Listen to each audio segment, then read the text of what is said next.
Hi friends, स्वागत है हमारे आपके यूट्यूब चैनल बैच नंबर 1 पे। चलिए, आज का क्लास है प्रकाश के परावर्तन तथा अपवर्तन। इस वीडियो में प्रकाश के परावर्तन तथा अपवर्तन के मोस्ट वीवीआई इंपॉर्टेंट क्वेश्चन करवाए जाएंगे, जो class 10th railway and SSC exam के लिए बहुत ही उपयोगी है। और हाँ, इसमें कितने ऐसे प्रश्न हैं जो एग्ज़ाम में पूछे गए हैं। चलिए इन प्रश्नों का हल करते हैं। चलिए, पहला प्रश्न है हमारा, प्रकाश की किरण गमन करती है। प्रकाश की किरण गमन करती है। ऑप्शन दिए हुए 4, ए सीधी रेखा में, बी टेढ़ी रेखा में, सी किसी भी दिशा में, डी इनमें से कोई नहीं। तो पहला का आंसर होगा प्रकाश सीधी रेखा में गमन करती है। प्रकाश सीधी रेखा में गमन करती है। ठीक है, चलिए दूसरा क्वेश्चन चलते हैं। दूसरा क्वेश्चन पूछा है, प्रकाश का वेग न्यूनतम होता है। प्रकाश का वेग न्यूनतम अर्थात कम वेग किस में होता है? तो ऑप्शन दिया हुआ है, ए निर्वात में, बी जल में, सी वायु में और डी कांच में। तो इसका आंसर हो जाएगा, सबसे कम प्रकाश का चाल होता है कांच में। किस में होता है? कांच में सबसे कम प्रकाश का चाल होता है, कांच में। ठीक है, चलते हैं तीसरे क्वेश्चन पे। तीसरा क्वेश्चन पूछा है, मोटर गाड़ी के चालक के सामने लगा रहता है। मोटर गाड़ी के चालक के सामने क्या लगा रहता है? सामने क्या लगा रहता है? ऑप्शन दिया हुआ है, समतल दर्पण, बी उत्तल दर्पण, सी अवतल दर्पण और डी उत्तल लेंस। तो इसका राइट आंसर हो जाएगा मेरे प्यारे दोस्तों, इसका राइट आंसर हो जाएगा जो बी है, उत्तल दर्पण हो जाएगा इसका राइट आंसर, उत्तल दर्पण। क्योंकि जितने भी मोटर गाड़ी हैं उनके चालक के सामने उत्तल दर्पण लगा रहता है, ताकि वे पीछे से आती हुई गाड़ी को देख सकें, और वो भी एकदम अच्छे से, यानी बड़े तरीके से दिखाई दे सके उनका कि हाँ पीछे से कोई गाड़ी आ रही है। चलिए दूसरा क्वेश्चन चलते हैं। क्वेश्चन है, मोटर के कार के हेडलाइट में किसका प्रयोग होता है? मोटर कार की हेडलाइट यानी आपका आगे वाली लाइट की बात कर रही है, और ऊपर वाले क्वेश्चन में हमारे दाएँ वाले यानी दाएँ बाएँ वाले लाइट की बात की गई थी। तो इसमें पूछा है, मोटर कार के हेडलाइट पे किसका प्रयोग किया जाता है? तो पहला ऑप्शन है समतल दर्पण, दूसरा उत्तल दर्पण, तीसरा अवतल दर्पण और चौथा उत्तल लेंस। ठीक है, तो इसका उत्तर हो जाएगा, राइट आंसर हो जाएगा इसका सी, अवतल दर्पण होता है। इसका क्या होगा? सी ये वाला हमारा हो जाएगा सी, यानी ये आंसर हो जाएगा सी, अवतल दर्पण हो जाएगा सी। ठीक है, चलिए आगे चलते हैं। फिर हमारा पांचवा क्वेश्चन है, समतल दर्पण द्वारा बना प्रतिबिंब होता है। यानी कोई भी समतल दर्पण, जैसे आपके घरों में रखा होगा कोई शीशा जिससे आप अपना फेस देखते हैं, उसी को समतल दर्पण कहा जाता है। और इसमें कैसा प्रतिबिंब बनता है? तो आप पढ़े होंगे प्रकाश के परावर्तन में, उसमें हमेशा कैसा प्रतिबिंब बनता है? काल्पनिक। इसमें हमेशा क्या होता है? काल्पनिक प्रतिबिंब। कैसा प्रतिबिंब? काल्पनिक प्रतिबिंब। चलिए आगे बढ़ते हैं। 6 नंबर क्वेश्चन है, लेंस की क्षमता का ए सही मात्रक है। एकदम VVI, most important VVI question जो 10th एंड रेलवे के एग्ज़ाम में पूछा गया। चलिए 10 सेकंड का वक्त देते हैं, आप लोग बताइए कि इसका आंसर क्या होगा। चलिए,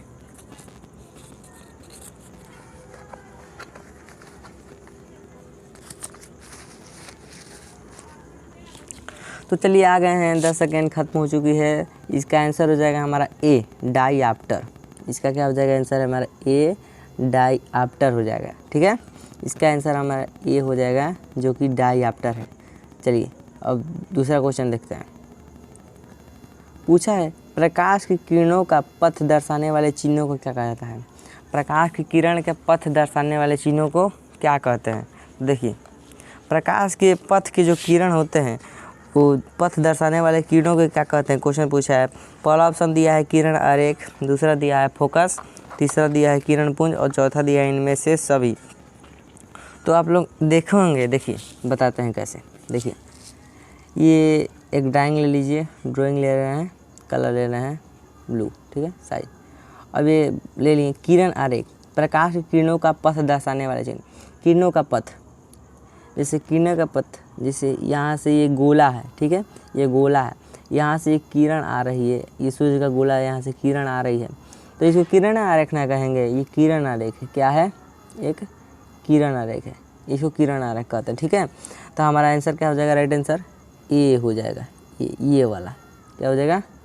ये वाला किरण आरेख, ठीक है, किरण आरेख हमारा राइट आंसर हो जाएगा, ठीक है। चलिए 8 नंबर क्वेश्चन बढ़ते हैं। 2D क्षमता वाले लेंस का फोकस अंतर होता है, 2D क्षमता वाले, 2 डाईऑप्टर पढ़े हैं क्वेश्चन, लेंस का ऐसा ही मात्रा डाईऑप्टर, तो 2D क्षमता वाले लेंस, जितने भी 2D क्षमता वाले लेंस होता है ना, उसका जो फोकस अंतर होता है ना, वो होता है 50 सेंटीमीटर। कितना होता है उसका फोकस अंतर? 50 सेंटीमीटर। कितना होता है? 50 सेंटीमीटर। चलते हैं आगे क्वेश्चन की ओर। बोला है किसी उत्तल लेंस में फोकस अंतर 50 सेंटीमीटर है। किसी उत्तल लेंस में फोकस अंतर 50 सेंटीमीटर, उसकी क्षमता होगी। यहाँ देखिए क्या पूछा है, 2D क्षमता वाले लेंस, यहाँ वो फोकस अंतर पूछिए, फोकस अंतर 50 सेंटीमीटर, उसकी क्षमता क्या होगी? तो क्या बोलेंगे? 2D ना बोलेंगे हैं, तो इसका क्या हो जाएगा आंसर? राइट आंसर 2D, ठीक है। चलिए आगे बढ़ते हैं। पूछा है प्रकाश की किरणों को समूह को कहते हैं। प्रकाश की किरणें के जो समूह है उसको क्या कहते हैं? तो देखिए प्रकाश की किरणों का समूह, जैसे यहाँ से ये गोला है, ठीक है, यहाँ पे प्रकाश की ढेर सारी किरणें आ रही है, तो ये एक समूह है। ये क्या है? एक समूह है। तो इन समूह को क्या कहेंगे हम? क्या कहेंगे? किरण पुंज। क्या कहेंगे? किरण पुंज या प्रकाश पुंज कह सकते हैं। चलिए 11 नंबर क्वेश्चन पर चलते हैं। उत्तल लेंस की क्षमता होती है।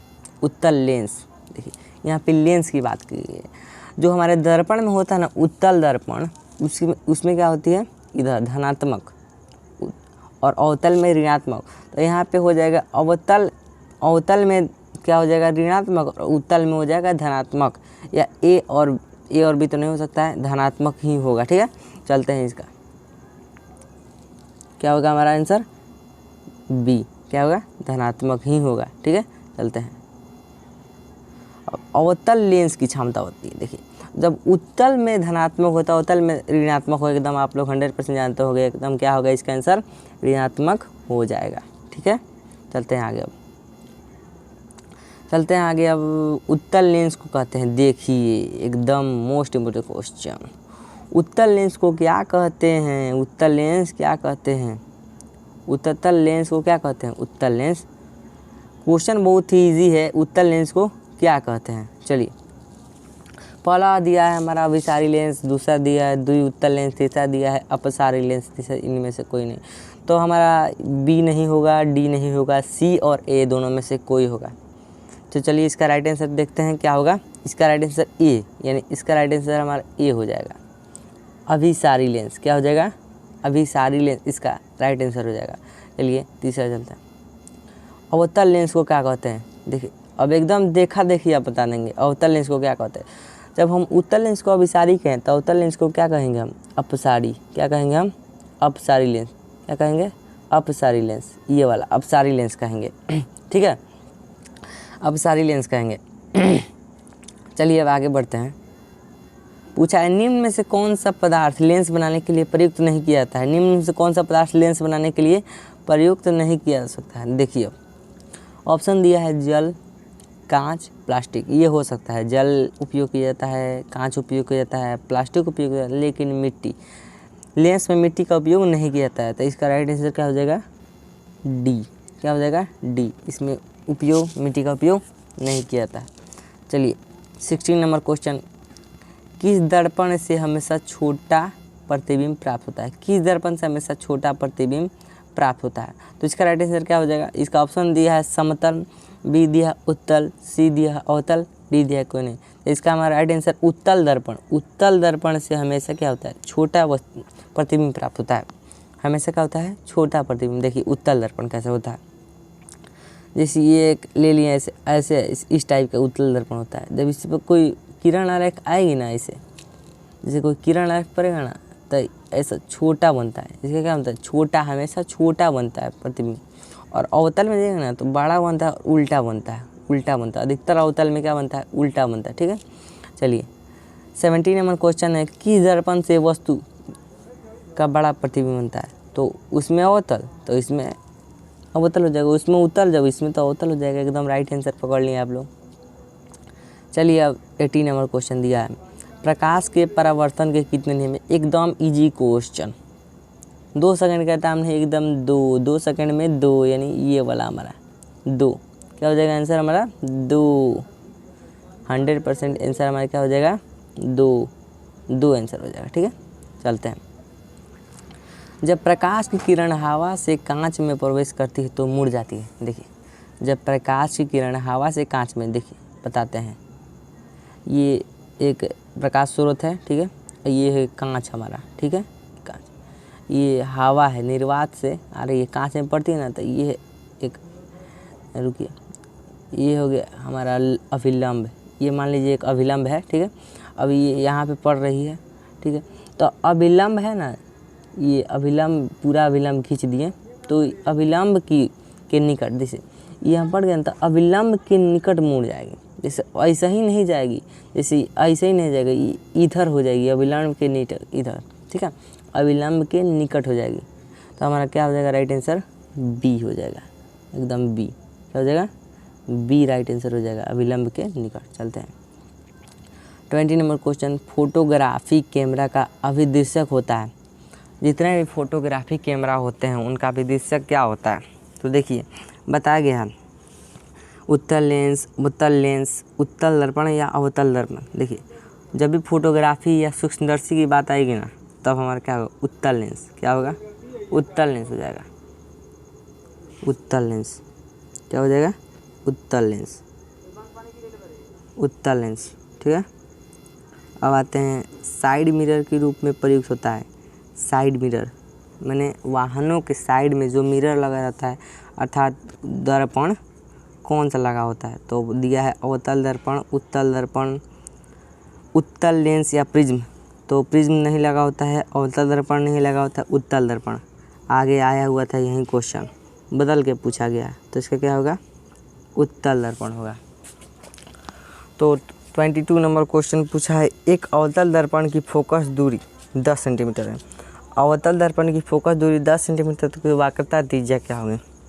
तो पढ़े होंगे प्रकाश के परावर्तन में कि देखिए फोकस क्या होता है, ये एफ है, एफ बराबर r/2 होता है, ठीक है, ए बराबर r/2 होता है। हमारा क्वेश्चन क्या दिया हुआ है, फोकस 10, तो वक्रता त्रिज्या यानी r/2, तो वक्रता त्रिज्या क्या होगी, यहाँ पे बट्टा 1 ले लीजिए, तो 10 दूना 20 यानी 20 सेंटीमीटर वक्रता त्रिज्या होता है। राइट आंसर हमारा क्या हो जाएगा 20 सेंटीमीटर। चलिए 23 नंबर क्वेश्चन है, निर्गत किरण एवं अभिलंब के बीच को क्या कहते हैं। जो निर्गत किरण में निकलती हुई किरण और अभिलंब के बीच के कोण क्या कहते हैं, तो निर्गत किरण और अभिलंब के बीच के कोण को क्या कहते हैं, परावर्तन कोण कहते हैं। क्या कहते हैं, परावर्तन कोण कहते हैं। चलिए आगे बढ़ते हैं। सरल सूक्ष्मदर्शी में किसका उपयोग होता है। सरल सूक्ष्म एकदम साधारण सूक्ष्मदर्शी, माइक्रोस्कोप का नहीं, एकदम साधारण सूक्ष्मदर्शी में किसका उपयोग होता है। तो देखिए दिया है अवतल दर्पण, उत्तल दर्पण, अवतल लेंस या उत्तल लेंस। 4 ऑप्शन दिया होगा, तो इसका राइट आंसर क्या हो जाएगा हमारा डी हो जाएगा। क्या हो जाएगा हमारा राइट आंसर, इसका डी हमारा इसका राइट आंसर हो जाएगा। चलिए भाई अब आगे बढ़ते हैं। 25 नंबर क्वेश्चन पूछा है, किस लेंस के द्वारा सिर्फ काल्पनिक प्रतिबिंब बनता है। तो एक बात ध्यान में रखिएगा, ये क्या है VVI क्या है, VVI क्वेश्चन है, हमेशा रहेगा अवतल दर्पण, हमेशा काल्पनिक प्रतिबिंब अवतल दर्पण में होता है। जब भी पूछ दे वास्तविक, जब भी पूछ दे वास्तविक प्रतिबिंब, ठीक है, जब भी पूछ दे वास्तविक तो क्या हो जाएगा, जब भी पूछ दे वास्तविक तो क्या हो जाएगा हमारा उत्तल। क्या हो जाएगा उत्तल हो जाएगा। जब भी पूछ दे वास्तविक तो क्या हो जाएगा हमारा उत्तल दर्पण हो जाएगा। तो आगे बढ़ते हैं। पूछा है परावर्तन के नियम से निर्धारित होता है। परावर्तन के नियम से क्या निर्धारित होता है, देखिए अभी समझाते हैं आपको। ये एक मिरर हो गया, अभिलंब हो गया, प्रकाश की किरण आ रही है, फिर चली जा रही है, तो अभिलंब से लिया गया कोण ये I ले लीजिए और ये R, ठीक है, तो क्या हो जाएगा आपतन कोण बराबर हो जाएगा परावर्तन कोण, यानी I एंगल I बराबर हो जाएगा एंगल R, ठीक है। तो हमारा राइट आंसर क्या हो जाएगा A, ठीक है, राइट आंसर हमारा A हो जाएगा। चलिए आगे बढ़ते हैं। और हमारा क्वेश्चन है 27 नंबर, काल्पनिक प्रतिबिंब होता है। काल्पनिक प्रतिबिंब क्या होता है, सीधा होता है, उल्टा होता है, दोनों या कोई नहीं। काल्पनिक प्रतिबिंब क्या होगा, हमेशा सीधा रहेगा। एकदम VVI क्वेश्चन, काल्पनिक प्रतिबिंब हमेशा सीधा होता है, VVI क्वेश्चन पूछा हुआ है। और जब भी काल्पनिक प्रतिबिंब सीधा होता है, जब भी वास्तविक प्रतिबिंब पूछेगा ना, क्या पूछेगा, जब भी वास्तविक, क्या पूछेगा, वास्तविक, तो हम क्या लिखेंगे, वास्तविक हमेशा उल्टा बनता है। और वास्तविक प्रतिबिंब बनता कहाँ है, वास्तविक प्रतिबिंब बनता है हमेशा अवतल दर्पण में। किस में बनता है, अवतल, वास्तविक प्रतिबिंब हमेशा अवतल दर्पण में बनता है। चलिए आगे बनते हैं। 28 क्वेश्चन। लेंस में मुख्य फोकस की संख्या कितनी होती है। लेंस जब दर्पण की बात है ना तो फोकस 1 होती है, लेकिन लेंस में 2 होती है। देखिए लेंस कैसा होता है, लेंस ऐसा होता है, ठीक है, ये ऐसा ऐसे होता है, ये गोला हो गया इसका, ठीक है। अब यहाँ से यहाँ, ठीक है, या F1 या F2, ठीक है। तो लेंस में मुख्य फोकस कितना होती है, 2 होती है। तो इसका राइट आंसर कितना हो जाएगा, 2। चलिए आगे बढ़ते हैं।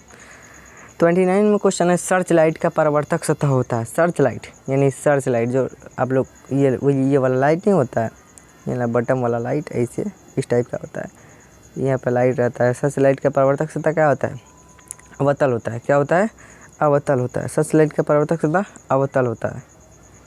चलिए आगे बढ़ते हैं। दाढ़ी बनाने में कौन सा दर्पण प्रयुक्त होता है। दाढ़ी बनाने में नहीं, ये अधिकतर आज के ज़माने में देखते होंगे समतल दर्पण का उपयोग किया जाता है, और पीछे भी समतल दर्पण का उपयोग किया जाता है, क्योंकि दाढ़ी बनाते समय हमेशा अवतल दर्पण लगता है। जब समतल बन जाता है ना तो अवतल की तरह काम करने लगता है। तो हमेशा क्या होता है, दाढ़ी बनाते समय हमेशा अवतल का उपयोग होता है, क्योंकि इसमें क्या होता है, अच्छे से एकदम फोकस बना रहता है। जब कोई नाई दाढ़ी बनाता है ना तो उसमें अच्छे से फोकस बना रहता है। तो चलिए यहीं से हमारा वीडियो समाप्त होती है। अच्छा लगे तो लाइक और सब्सक्राइब दोनों कीजिएगा, और हाँ, हमारे चैनल से जुड़े रहिए ताकि जो भी हमारे द्वारा वीडियो लॉन्च हो सबसे पहले आप तक पहुँचे। तो चलिए धन्यवाद। चलिए अब दूसरा VVI क्वेश्चन लाएंगे तो सबसे पहले आप तक पहुँचेगा। तो चलिए हमसे ज्वाइन हो जाइए। धन्यवाद भाइयों।